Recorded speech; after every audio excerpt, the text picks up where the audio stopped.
documenting the front lines of the AI revolution, the AI Rebels podcast. Hi, everybody, and welcome to another episode of the AI Rebels podcast. We're very excited for this one. We have Peter and Will on, co-founders of Boundless Discovery, and they haven't quite launched yet, but there's a lot coming down the line. We're very excited, and we're just grateful. Thanks, Peter and Will, for both of you coming on. Yeah, thanks for having us. So Yeah. briefly, just what is Boundless Discovery? Just like, what's your elevator pitch for it? Yes, the classic elevator pitch. I think it's best to start with a conversation that Will and I had a while ago, which is over a beer. We're both very curious people, and we couldn't necessarily figure out what was going on in the world. It's become increasingly noisy. Mm-hmm. Very few people think that they can actually confidently navigate the information landscape. And we wanted to find a way to kind of navigate that for ourselves.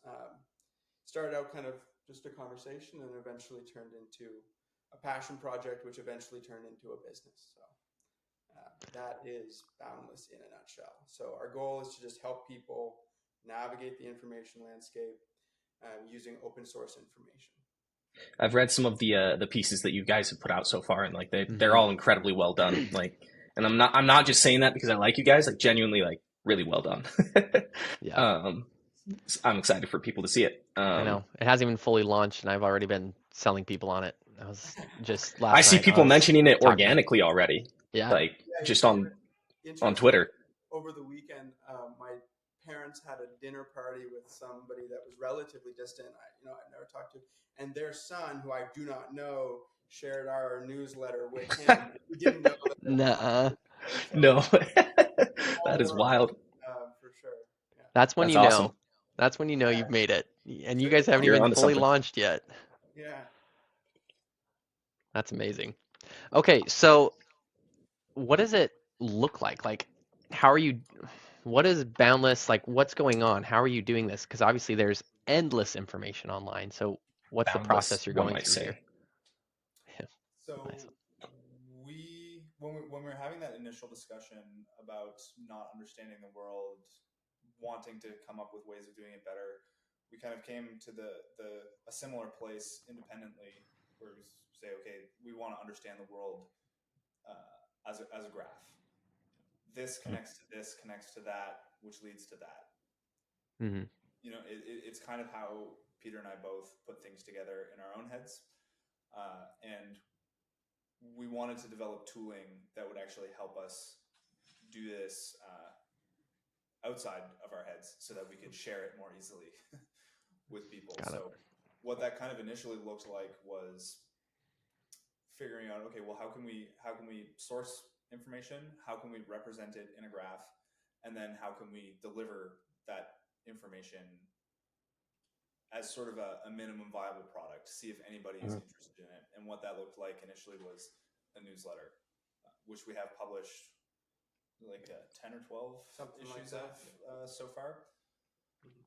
But this newsletter is backed by technology that we're developing, where we are taking in dozens, if not hundreds, of news articles, processing it down, representing it in a graph, exploring that graph ourselves using an interface that we've built, and coming to an understanding of the topic that we're covering that we think would be very challenging, if not impossible, to come to without using this tooling. Like if you had to read those 50 or 100 news articles kind of on your own and then write a piece that kind of captures all the important stuff from them, that would be extremely challenging. But because we have distilled all that information into a knowledge graph that connects all of the key entities and the things that they did with each other or against each other, all the relationships between them, we can create an understanding of what has happened in a given topic in a way that we think is differentiated, is better than what you can do otherwise. I would agree with that. And the thing that stuck out to me about your your newsletter so far, at least the ones that I've read, and I've read most of them, is like it hits a very neutral tone. Like you guys do a really good job of sourcing sourcing sources from across the spectrum and making sure that you're getting a really healthy variety of perspectives, like in the information you pull from. Been really impressed with that.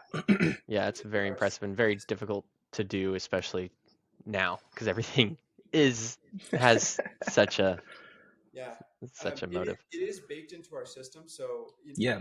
we have these underlying things called event quanta, which is the smallest quantifiable unit of an event happening, and entities. And so the way that we typically would define an event quanta is that it's one entity doing an action onto another, right?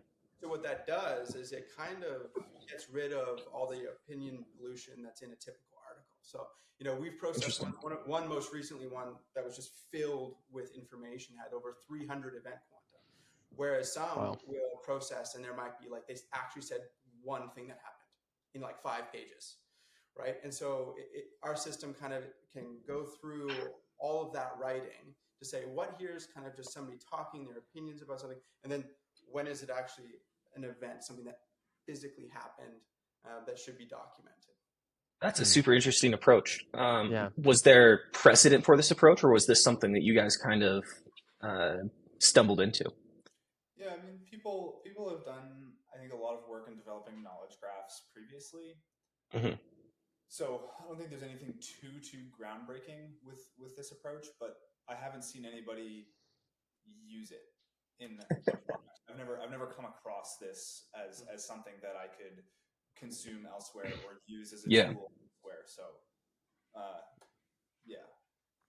I'm curious if there's been an experience you've had as you've been in, really distilling all this information, if there was like an aha moment with an event or something that was super surprising that you've been able to learn just for you as you've been doing it. Every single time we do an analysis. Really? That's how we knew we were kind of onto something, is because, it really brings to light the interrelated relationships between all of these entities. I'm trying to think of a particular one. Well, in the analysis that we were doing, or the previous one that we did on resource utilization in the Arctic, you can start off from a mine that's in the north of Canada and then start traversing through the graph between events and entities and events and entities, and then you eventually end up with you can take an unbroken path between that and Vladimir Putin directly funding mines in like northern Siberia and stuff like that. So there is a path between all of these things, and we think that the representation that you get in a graph is quite different than what you get when you're just reading an article top to bottom linearly. When you're reading something, you kind of have this linear narrative. This happened, then this happened, then this person said this, then that person said that, and so on. But in this graph format, it kind of breaks that temporal mold where you can say, well, okay, wait a second, what was happening all at the same time? I see. What else was this person doing? You can kind of go multidimensional with it. And then something that I found, like, because I've done a lot of kind of research along these lines, for mostly just because I enjoy doing that stuff. Like what you'll also find is like, an event that happened 15 years ago suddenly has consequences now, whereas up until now, it's been like pretty benign, right? Like the world is so interconnected. Yeah, there's like these little landmines that like people lay them, and then 10 years later, it comes up. Yeah. Yeah, one thing that's always interesting that we have a conversation about pretty much every time is this touches on climate change. Every single analysis, you kind of go, yeah, that's exacerbating this situation at this particular moment, right? Like, I guess we have to give a little bit of context on that. Yeah, it's been very interesting to see how, frankly, everything in this world is connected.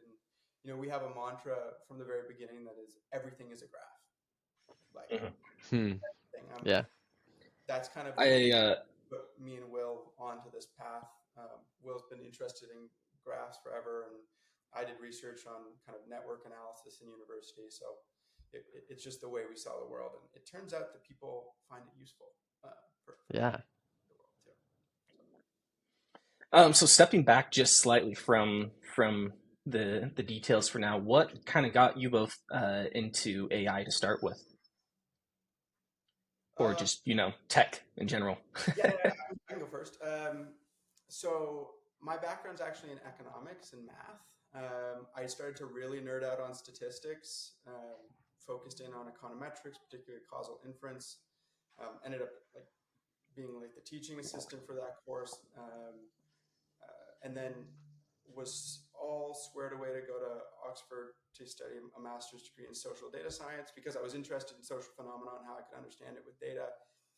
COVID hit, didn't end up doing that, and so instead I decided to join a startup, kind of go to the School of Hard Knocks instead, Hmm. called Real Data AI, which Will knows something about, which is an underwater computer vision technology for aquaculture. Wow. And so I started there as an intern and eventually became the chief commercial officer. Was there for just shy of maybe, I don't know, 3 years. And then ever since then, I've been working primarily on doing marketing analytics. So I've been in the kind of data AI space for a long time, or Hmm. a long time for my young age. Yeah, and then Will's really the hardcore specialist, I would say. Yeah, so my background is in physics and math. In terms of my undergrad degree, kind of got towards the end of that degree and was like, wow, this computer stuff is pretty cool. I had like never been interested in programming or anything like that until kind of the end of my physics degree when I fell in love with it. No, wow. One of my colleagues at the time was taking a machine learning class, and I was like, machine learning, what the hell is that? That sounds cool. So he started telling me about it, and I was like, all right, I want to do a master's in computer science. Like, so I Wow. finished physics, took a little bit of time off in between to work, doing lab work in batteries because I was, kind of specializing in like experimental physics at the time, and then switched departments over to computer science. Did a master's where I focused on applying machine learning to psychiatric genetics, figuring out whether or not people with bipolar disorder would respond to lithium as a mood Hmm. stabilizer, which was pretty interesting.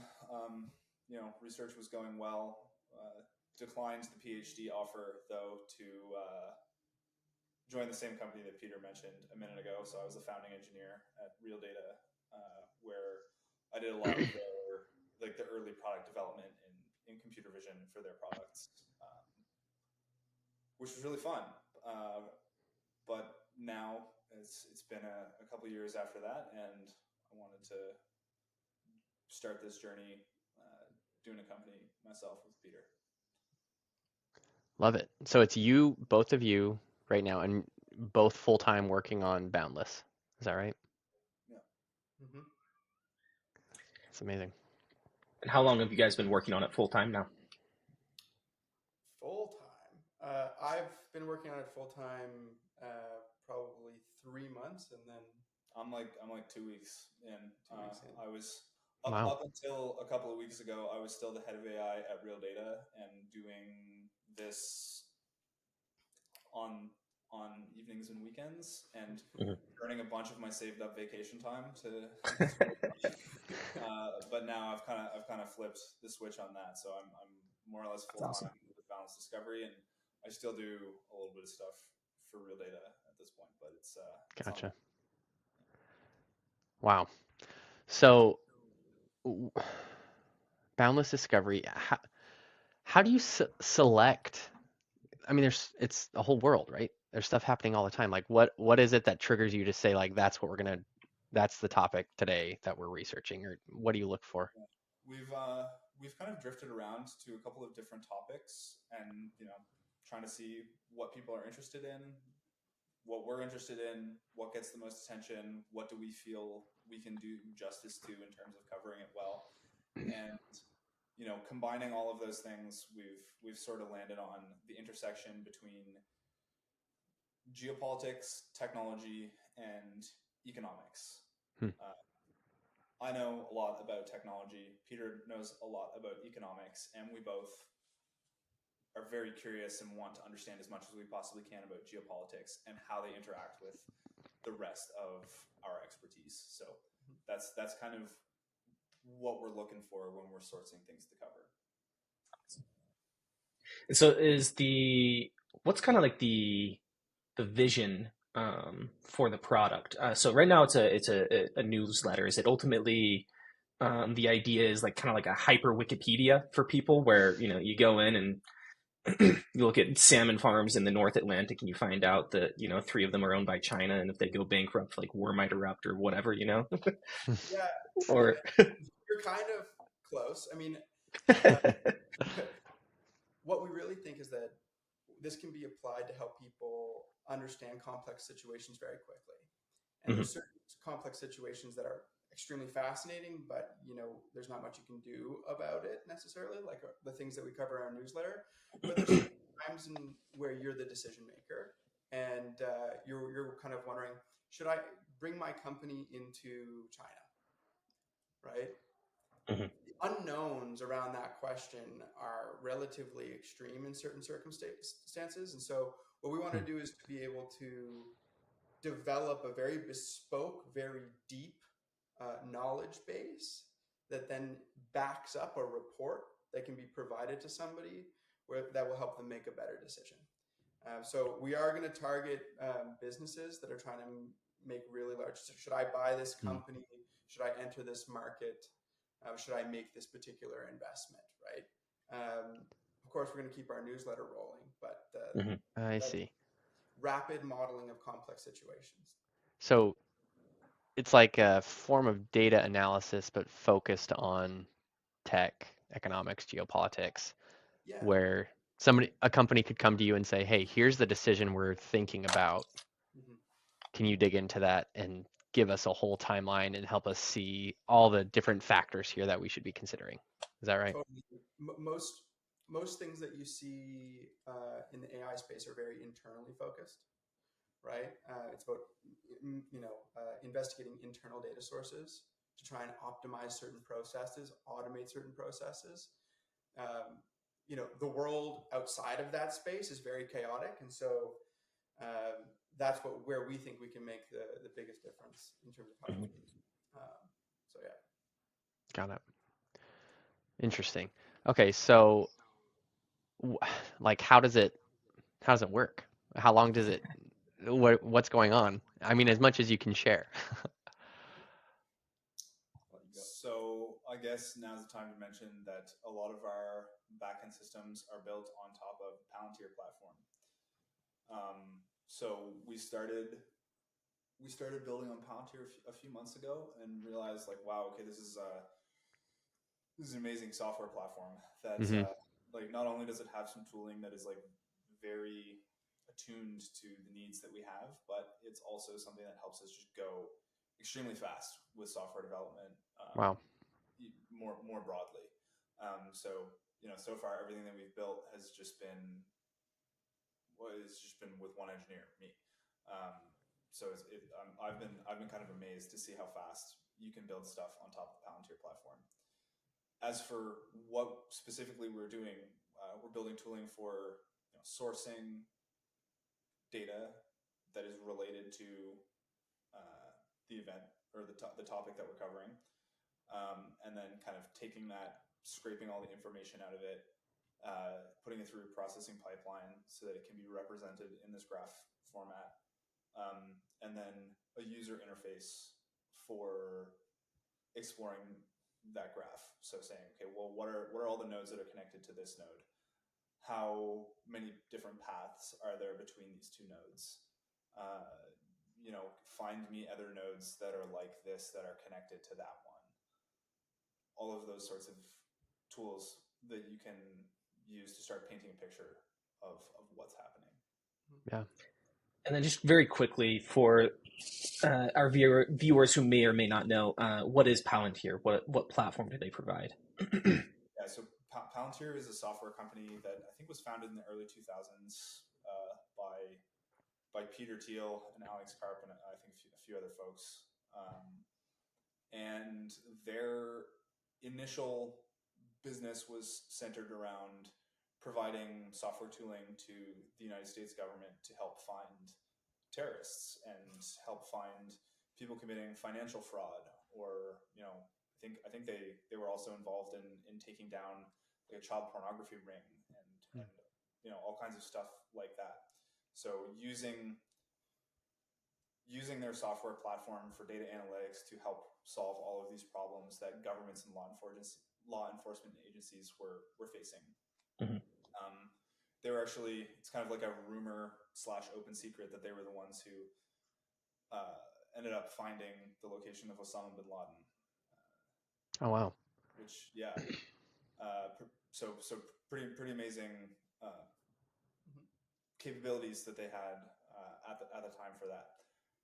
Then I guess, I don't know, about maybe 7 or 8 years ago, I think, they started trying to diversify their business and taking the software that they had developed and allowing businesses to use it. So diversifying away from government contracts.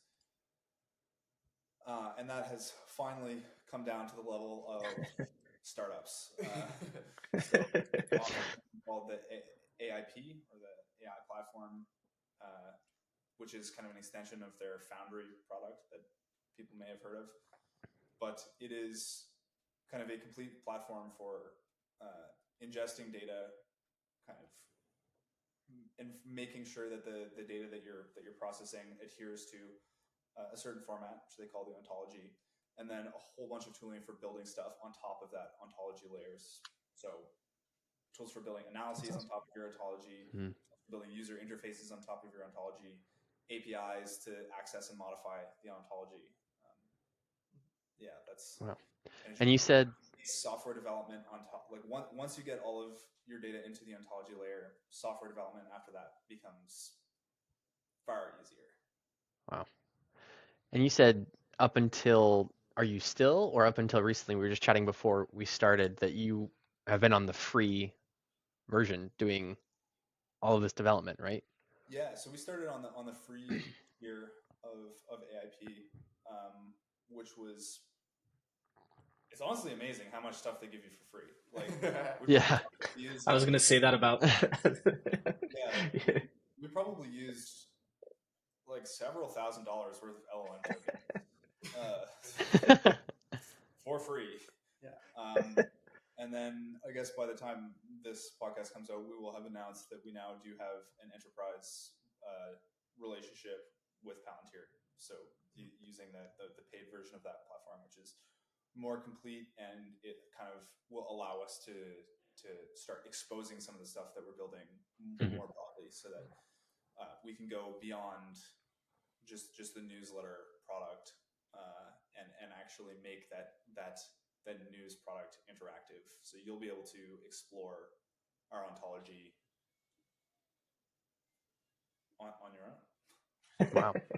That's amazing. That's awesome. I'm excited to try it out. Tools like this are so cool. I had a question, now I'm blanking. Jake, do you have one? Yeah. Okay, I'm perfect. so the long-term idea here, you mentioned talking to companies, obviously having kind of digging into their bespoke issues.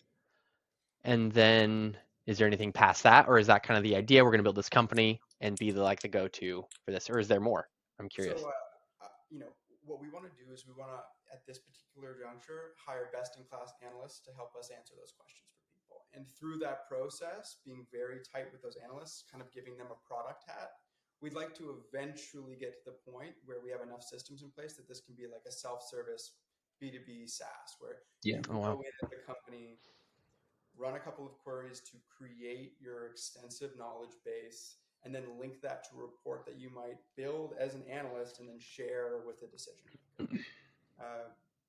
Yeah. Interesting.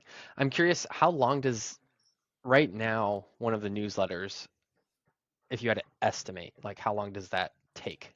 I wish I could tell you, because every time we pick a more complicated Yeah. topic, think when we started out, we were doing 25 articles, and then our most recent one was well over 100.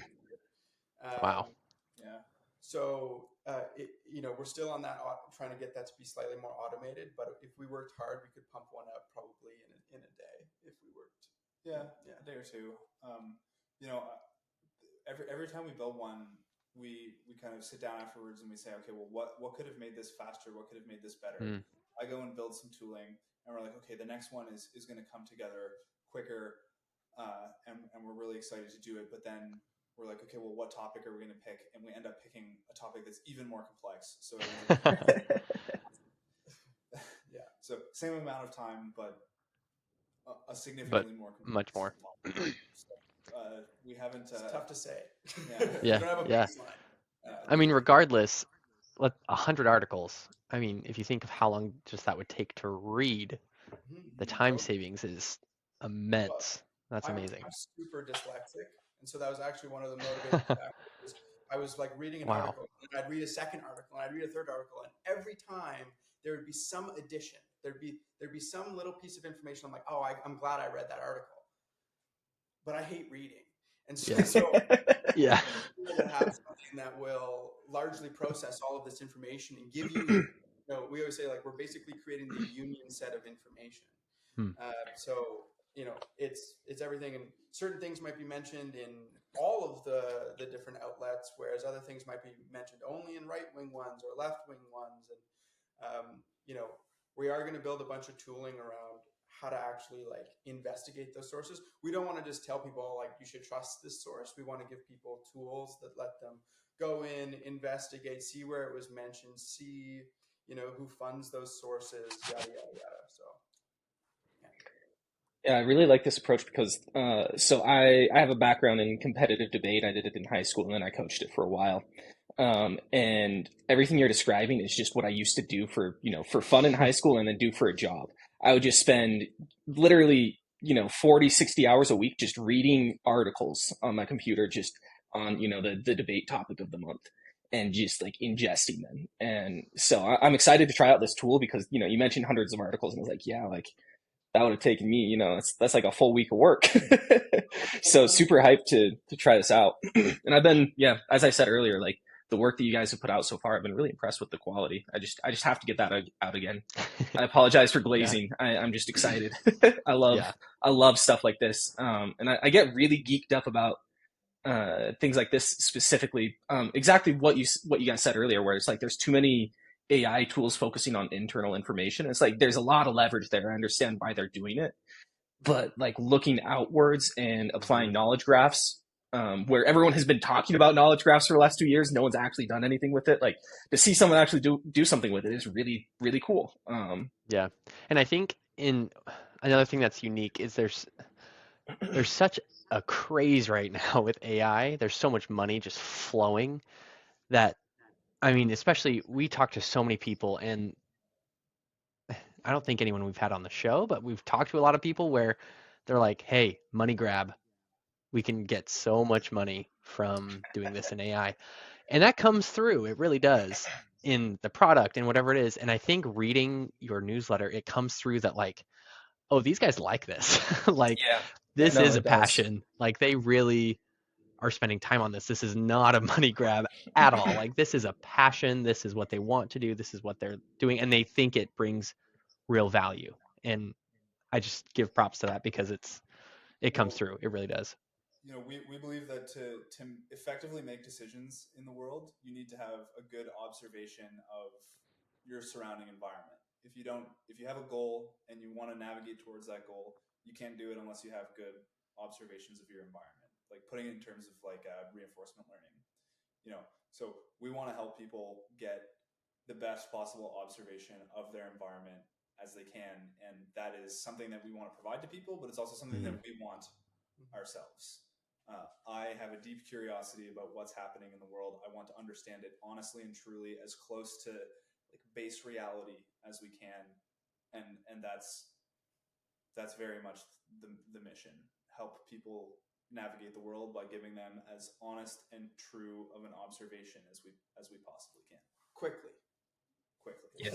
Yeah, very No, and quickly. that's critical, especially in a world where information is going to become increasingly ephemeral. Um, I'm going to wind that back a little bit because there's a little bit of a paradox where it's like both going to become, increasingly ephemeral just because there's so much of it, and less ephemeral because there's new ways to encode it. But anyways, point being, like the information sphere moves faster and faster. Like I used to be like I can hardly keep up anymore. Like I used to be on top of everything. You're not alone. Like a study came out by Pew Research that was 16% of people think that they can confidently navigate the information landscape. And that was in a survey. And as you know, people wildly are way too confident. Oh yeah. So when you think about that, people do not know how to interact with information in today's digital age. They really And I don't. think I mean, with your like my parents, for instance, in their 60s, they are incredibly smart people, but the amount of information that can flow towards them is wickedly overwhelming. And it's Yeah. overwhelming for Will and I, and we have backgrounds specifically in trying to navigate information. So Right. So I think this would be a good quick segue to, and I don't know if we asked this question earlier. Someone stop me if we did, but quickly, what is a knowledge graph, and why did you decide on that format? Well, so when you are speaking and you're relating concepts to each other, Spencer is a podcast host. You have a concept or an entity, rather, Spencer. Then you have a way that entity is being related to the concept of podcast host. Then if you go to the concept of podcast host, well, you could also say Jacob is a podcast host. So now you have two entities that are linking to this one concept. And you can start bringing this further and further because, Spencer, you are more than just a podcast host. You are also... Thank you. Well, of course. I would call myself a software engineer as well. So that's a way that you and I are. So as you start kind of expanding further into all of the different relationships that things can have, you end up with what we call a knowledge graph. And a graph itself is a data structure that is very, well studied mathematically. And there are lots of tools for understanding and navigating graphs, things like pathfinding. So you can say, okay, well, let's start with the Spencer node and let's see how many paths go between the Spencer node and Vladimir Putin. Yeah. It might be a long path to get from you to Vladimir Putin, but it is in there. I'm not sure why anybody would want to know. Well, it's funny that would want to know. It's funny that you guys keep bringing up Vladimir Putin as like, the end point, because I used to play a game with my debate teammates in high school where we would go choose like just a random Wikipedia page and see if we could get back to Vladimir Putin in 6 clicks or less. Yeah. I actually used to play that game just in my head as like, can I like try and pick two random concepts or objects and see if I could come up with a way of relating them together. And then like later on when I was studying math and I learned what a graph data structure was, I was like, I was doing that when I was like 8. It is funny how many like, fundamental math concepts, when you actually learn about them, you're like, oh, like that's really just describing something we do already. Yeah, like I came up with that on my own. 4 years ago, Will and I talking about graphs and how we were both kind of blown away that specifically in the social sciences, like graph, kind of knowledge bases, network science were wickedly underutilized. Like, I mean, I spent so much time and it's all linear regressions. And yeah, I mean, it's very interesting. But the truth is, like, if you're going to understand the monetary system, it is a network. It's people doing transactions. It's entity to entity links. But oftentimes the way that we model the world doesn't actually kind of respect that that's the truest structure underneath everything. And so, that's where it started from. And then, we ran into Palantir, and they literally do work with intelligence agencies around the world and use graphical data structures. So we're like, yeah, that's probably the best way to learn about the world. So That'll work. Time to cook. Let's go. Uh, yeah. So were there attempts at this that you made before stumbling across Palantir's AIP platform, or was this the first? I've been working on this for a long time, actually. It's been like a side project that I've picked up and put down probably a dozen times over the Wow. last 8 or 9 years. Like ever since I started learning how to program, actually, I was like, I want to analyze news data so that I can understand the world better. And then more recently, maybe in March or something like that of 2024, I was like, okay, I'm going to pick this project up again because LLMs are a thing now. And Mm-hmm. the last time I had worked on this, they weren't. So I was doing like much older NLP techniques at that time. Oh wow. Looking back on now, everything that you can do with LLMs. Uh, Yeah. but yeah, I started tinkering with it again. I started building a few things with it. The end goal was always getting things into this kind of graph format, but it didn't really come together until Peter and I were like, let's try to more formally do something with this and make a business out of it, and B, when we discovered the Palantir platform, which is like the free tier of AIP is only like 6 or 7 months old at this point. Like when at the time that I got onto it, it was only like 2 or 3 months old. Wow. So it was stars aligned, and here we are. I feel like I've seen a lot of that happening for people this year. Not gonna lie, like I Mm-hmm. feel like there's so many. Jake and I have talked about this a lot, and we talked about it earlier this year too. That we felt like last year there were a lot of, and that there were a lot of, a lot of like the low hanging fruit was being exhausted, right? Like the pretty simple LLM wrappers that and the like. Something he and I talked about, well, I guess last year now, was Right. that we were excited going into like our season 2 was that we were excited to start seeing some of like the deeper, more difficult problems Yeah. being addressed, and like this is one of them. I'm super hyped. Yeah.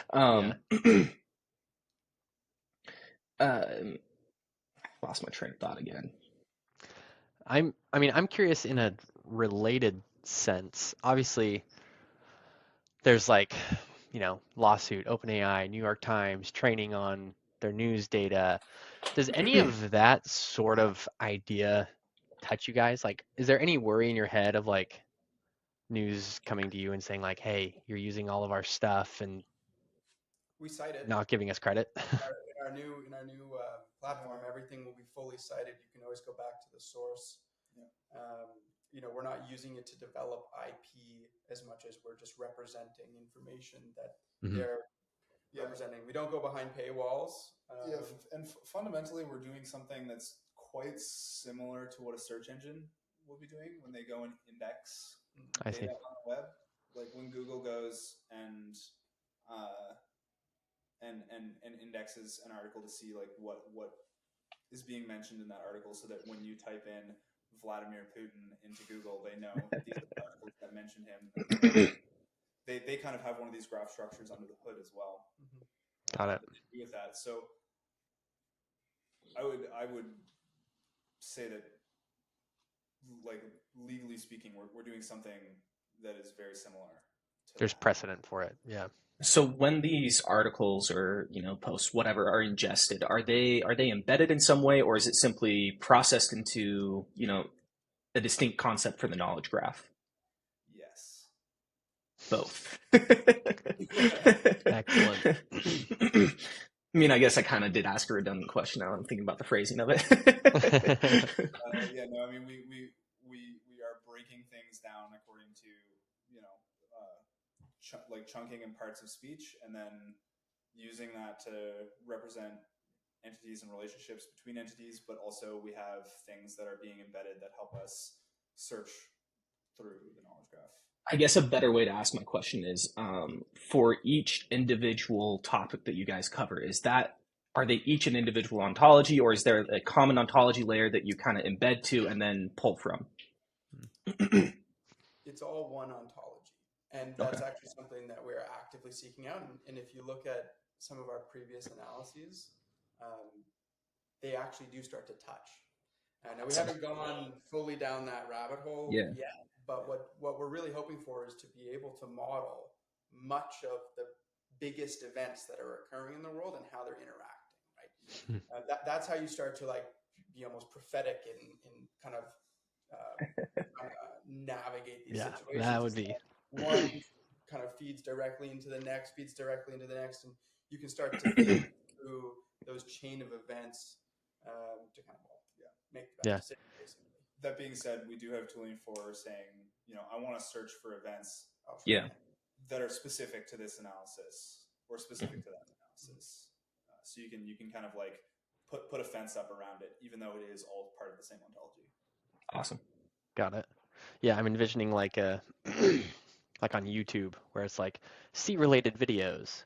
It like has those. It's like see the related events.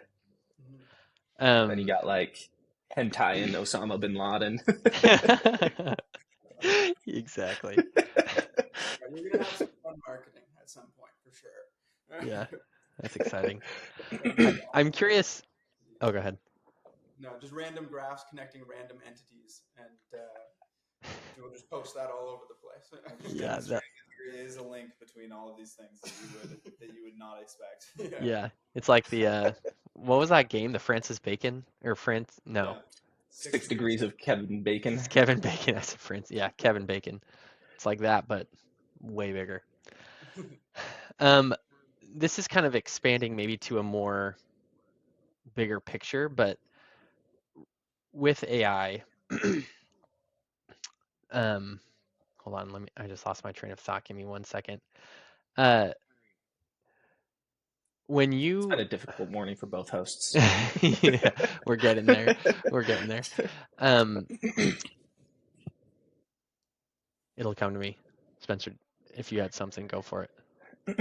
Yeah, so with this project, do you envision like one thought that I had that come to mind was that this would be useful, and we're not going to get partisan here, but this would be useful for like political campaigns and people like that, for something like debate prep, for example. Are there any plans to serve uses like that, or is it all going to be focused on B2B business intelligence mostly? We would like to remain nonpartisan. I think that that's a major component of our brand. What we're trying to achieve is to be something that you can like fully trust. Now, does that mean that we would never work with a political party to put together a report on blah? No, of course. Yeah. First of all, if you're like, we're in Nova Scotia, if you're the Nova Scotian government and you're looking at, I want to put nuclear into Nova Scotia. Yeah, we want to help you understand that. Let's dig into that. Yeah. Sure. We just don't necessarily want to be involved in the spread of their ideas. Makes sense. So just what is true and what has occurred. Focus on policy rather than, ideology. Yeah. Focus on like helping people make the best decision by having the best data backing that decision. We definitely want to not have any outward affiliations with political groups. As Peter said, that's I think a fundamental part of our brand being trusted is like not having direct ties to anybody like that. That's not to say that we don't have our own personal biases. Of course we do. Right. Everyone does.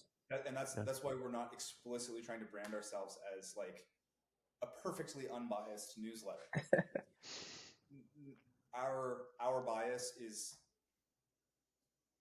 we like growth, we like business, we like capitalism, like freedom of speech, freedom of expression. We like all of these things, but kind of baked into what we're trying to do here is not build something that tells you what's true and tells you what to think by giving something that is interactive. I want to give you the tool for going and figuring out what you think. I love that. Yeah, that's a powerful approach because very few people take that. They just want to give you the answer and say, go run with that. This discovery, it was really hard. When you think about it, you had to read 100 articles. Yeah. No, it is. Yeah. Who's going to do that? So if we can Your nose distill liking down it. the information that's in hundreds of articles, where you can go in and for 15 minutes navigate that graph, ask it questions, literally, or scope it down to a particular Hmm. topic. So I'm interested in manufacturing because I'm in the manufacturing industry. So can I scope this story about the Arctic down to manufacturing? Is there any relationship? Maybe it's connected through certain materials that are mined in the art. The ability to scope it down to your interest level is Mhm. also pretty big. That's awesome. I love that. It sounds like there's still quite a bit of like human in the loop with this right now for you. Do you, how far out do you think, not just for Boundless, but in general? Because I think we're seeing this a lot where, one, it's probably necessary a lot to have a human in there still, but there's also this aspect of trust where I think it's kind of a selling point for the public at large that like, hey, it's not just a robot, it's not just AI, like there's some human in there. How far out do you think it is, one, that we're able to do no human in the loop, or and two, maybe a separate question is like, when do you think the public would trust that? I think that on your second point, there are people in the public who would never trust it. I mean, like looking at reading a book right now about like what things never change, and I think that this is one of those things that will never change. Is like people want to be able to investigate it themselves. Some people do. Some people honestly do just like being told what to think, Hmm. but Not our ICP. not our ideal case. So I think that there will always be a group of people out there who wants to investigate things themselves, and we want to give them the tooling to be able to investigate it themselves with higher technological leverage. Hmm. So you can go and investigate yourself right now, but like we say, you have to go and read 100 articles. That kind of sucks. Maybe there's a bunch of just miscellaneous crap in those articles that doesn't actually tell you anything that you don't actually need, and we can help get rid of that for you in a fully automated way. So Yeah. something like a news article saying like controversial right wing podcast hosts Spencer and Jacob. It's just like, no, Spencer and Jacob. That's what you really need to know. So there's certain things like that we feel like we can just kind of strip away and give you just the core thing, but still you have to be the one there to say, okay, well, what relationships does Spencer and Jacob have with other things that I care about, and I want to be able to explore those on my own. Yeah. And also, you have to look at the magnitude of the decision that's being made. I mean, a lot of the Mhm. automation is really low hanging fruit that's Right. occurring with LLMs and stuff. It's like, draft me an email. Cool. But, the arena that we're hoping to play in is your most mission critical and consequential decisions. They're not going to automate those things. Like, there's always going to be a human there saying, well, I'm going to take a look at this knowledge graph and make sure Yeah. that it does actually point to the decision. Like, could we get to the point that there is a suggested decision? Absolutely, 100%. But I would argue that for the biggest decisions, I personally would never want to trust the AI 100% for the biggest decisions. Yeah. Small decisions, absolutely. Yeah, sure. Interesting. Yeah, I think you're right that a large portion of the population would never trust. One, just in general, but two, like decisions Mm-hmm. to be And fully automated. one of the things that obviously we've talked to people. One of the things that comes up is if I ask it one question, my boss asks ChatGPT the exact same question. We're going to get different answers, Yeah. right? That stochastic nature of those types of models is a huge issue. And it's actually one of the things that we're bullish about with our company is that by putting it into a knowledge base, a graph, we can then traverse that graph and it will be significantly more deterministic. That is Interesting. Yeah. the same answer for the same question because it's algorithmic. We're literally traversing. So, we're basically creating infrastructure that does increase the ability to get trust through prompting. But once again, I would say hold off on automating big decisions. Hmm. Yeah. Do you see?